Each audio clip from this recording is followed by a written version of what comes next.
currently rocking a blood sugar of 139 and stable. I'm trying to figure out why in the heck my blood sugar skyrocketed, and I ate super healthy today. And I go to eat a bag of M&Ms for dinner, and my blood sugar hasn't budged past 150. There's just days that diabetes is going to fool the heck out of you, and I ate super healthy lunch and ended up going like way up to 230. And I could not figure out what's going on. It may be my ratios, it may be just the food, and my body is acting weird. But kind of riding out these past 2 days blood sugar wise has just kind of been strange, but my highs have come down. I've been able to get them down quickly, and my pump's working, my insulin's good, so we're just going to roll with the punches. I'm going to figure out in a couple days here if it's a pattern I need to recognize, and I need to increase my ratios again, but I'm pretty well dialed in on my pump now. I think it's just a matter of like learning how to use it for my benefit and not worry and have the anxiety of my endo team. That's something, like I said, I talked about in Friday's video that I'm dealing with, and something that you will see that you saw in yesterday's video, because I decided to post my bonus video up for you guys, me talking about what the role of an endocrinologist is, and kind of my poor experience that I'm dealing with right now, and why I want to switch, and the things I've been dealing with in managing my diabetes. So I'm going to get there one day at a time, focus on one day at a time. It's all going to be good. The highs are coming down where they're supposed to be, and what is there to complain about? I mean, life's too short to sit and worry about certain things. So with that being said, we'll jump into today's video.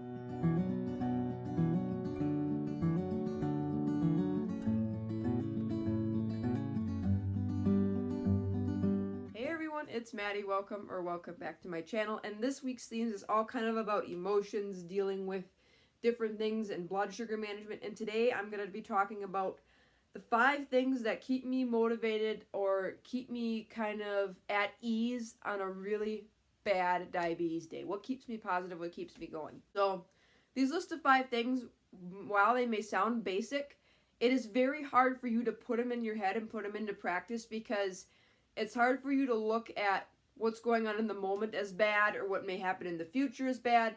But you got to keep in mind, like, wherever perspective you're sitting at, if you open up to these ideas and understand their fundamentals, I think it can really help you when you're having a pretty horrid diabetes day.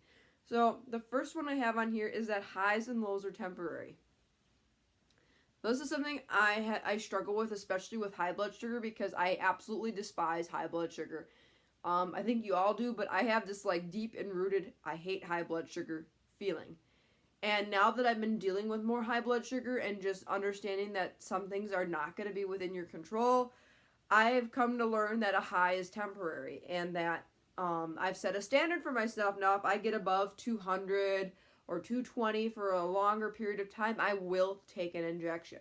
And I always know that an injection will bring my blood sugar down, or exercise will bring it down.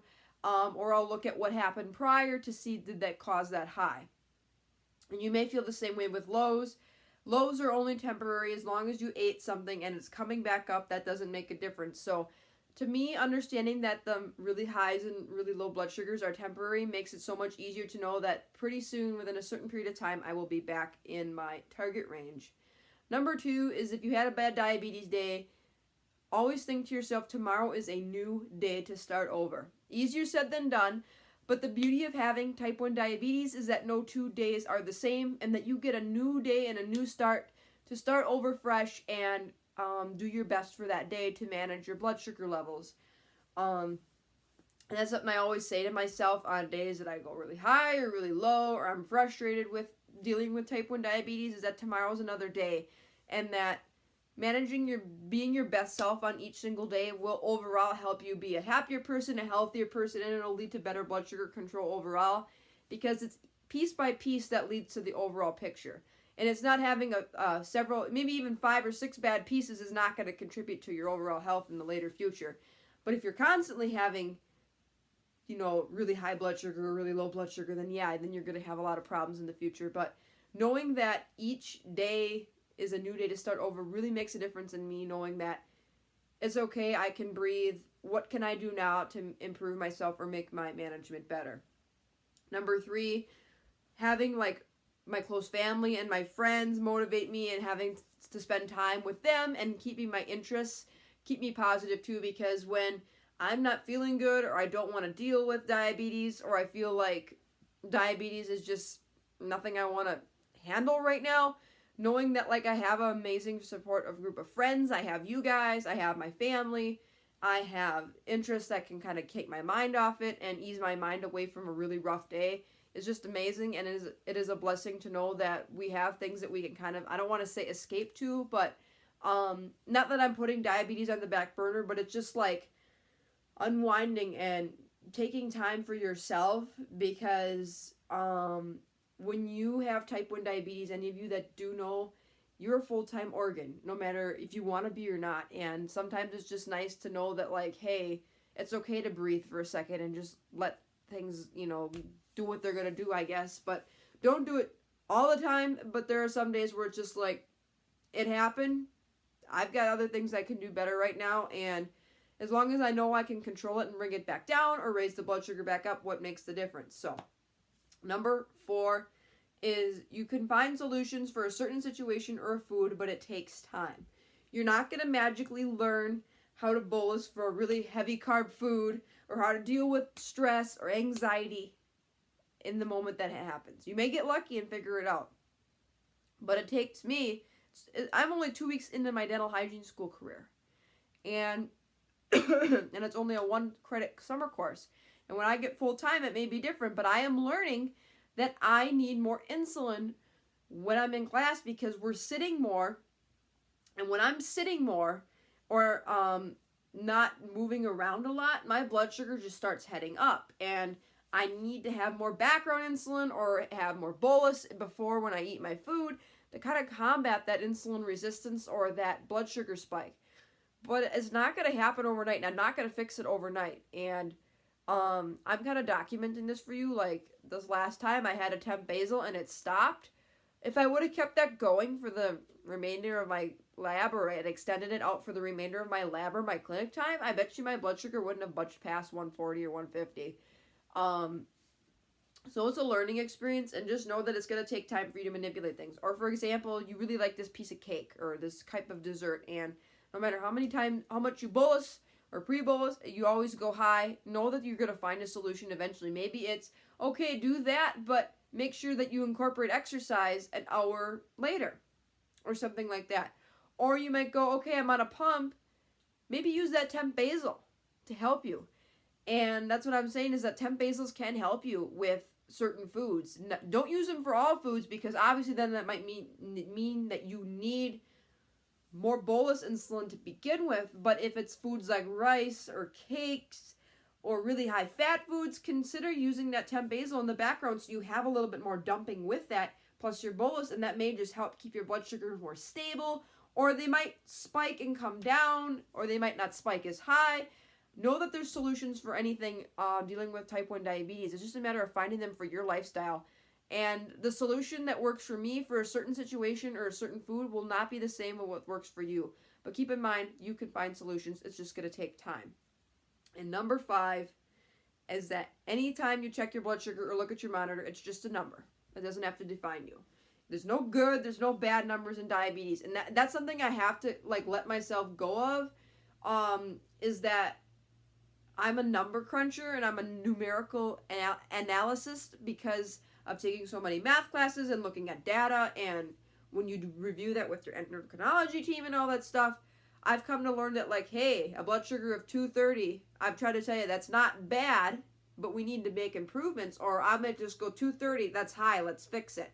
I don't say, oh, that's so horrible, because if I do that, I've already enrooted myself in negativity, and it's just going to make it more difficult to bring the blood sugar down, because when you're stressed or nervous or anxious or negative about a certain thing, your insulin does not respond better. I wholeheartedly believe the more positive attitude you look at from your highs or your lows, the better they are going to be able to come up or come down or get back in your safe target range for your lifestyle and whatever the case may be.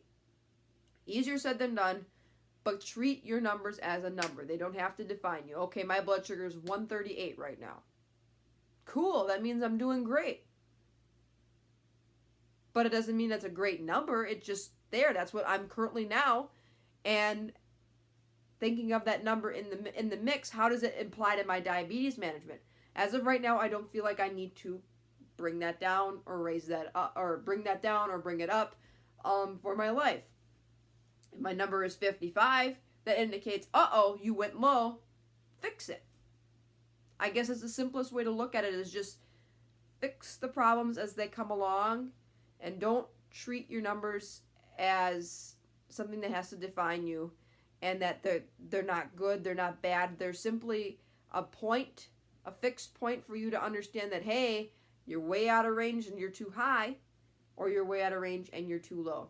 So I hope these tips helped you. I'm not trying to, like, say, put diabetes on the back burner and forget about it and stuff like that. But when you have a really rough day, know that it's just a temporary thing, and know that you can get through it. And that if you have to kind of push yourself back a little bit and just breathe, do so, because having a couple breathe days and not being so meticulous is not going to hurt you.